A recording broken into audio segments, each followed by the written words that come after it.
la source, le berceau de l'athlétisme. Je l'ai dit, j'ai fait le palmarès. C'est le Grand Katanga. Depuis. Quelquefois malheur est bon, peut-on dire. Par manque d'organisation des championnats nationaux d'athlétisme, la fédération a mis sur pied un plan B pour sélectionner les athlètes du Grand Katanga devant prendre part au 9e jeu de la francophonie prévu du 28 juillet au 6 août 2023 à Kinshasa.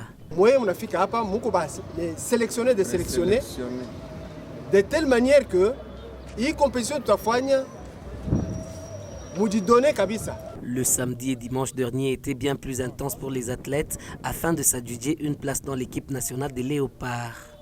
Supervisé par 2 délégués dépêchés par la FEACO sur invitation du ministère des Sports du Lualaba, le vice-président Mike Mutombo et le directeur technique national Hugues Mafo ont suivi de très près les compétitions et concours organisés au stade Dominique Diour et à l'Institut technique Mutoshi. Les athlètes des ententes de Kolwezi, Likasi et Lubumbashi ont tout donné pour convaincre la délégation qui fait le tour des pays pour dénicher les meilleures performances dans chaque catégorie. À l'exemple de Gauthier Kakund qui a dédié sa victoire de 10 000 km à sa maman Lydie Ilunga pour arracher sa bénédiction. Il n'y avait pas des adversaires, c'est pour ça que j'ai fait un mauvais chrono comme ça. Ouais, pour les jeux de la francophonie, je vais faire mieux. À ma mère. C'est pour la première fois qu'elle est venue m'encourager.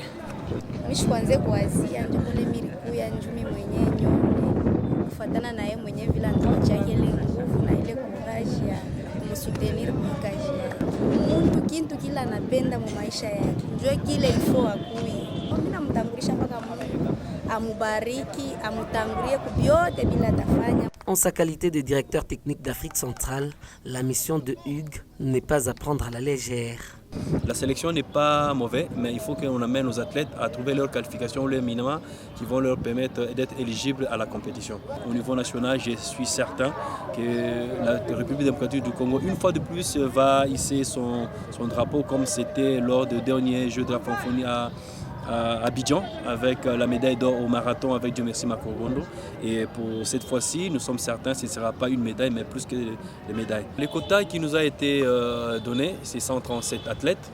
Dans notre sélection, on a eu déjà atteint un quota de 82 athlètes. C'est comme ça, on a dit qu'il faut que nos athlètes soient dans des conditions qui vont leur permettre d'avoir leur minima de qualification. On en joue encore. Et les engagements définitifs vont se faire le 28 juin. Mais la confirmation, c'est jusqu'au 31 juillet. Donc on a encore toute la marge de manœuvre pour donner la possibilité à nos athlètes de trouver leur chance.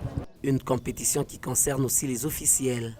Ces derniers doivent précéder à la capitale des Jeux qui vont affronter les pays qui ont en partage la langue française pour prendre part au séminaire de remise à niveau du 11 au 15 juillet et ne pourront revenir que derrière la compétition. La raison de la venue de la fédération au niveau du Lualaba, c'était la certification et la confirmation tant des athlètes et des officiels techniques qui vont prester aux Jeux de la francophonie. Et cela nous permet de détecter ou d'enregistrer les entraîneurs qui seront enregistrés dans la base des données des officiels techniques qui vont figurer parmi les 120 qui vont officier le Jeu de la francophonie et qui vont prester en tant qu'officiels techniques qui auront cette possibilité d'avoir la formation qui se tiendra du 11 au 15 juillet à Kinshasa.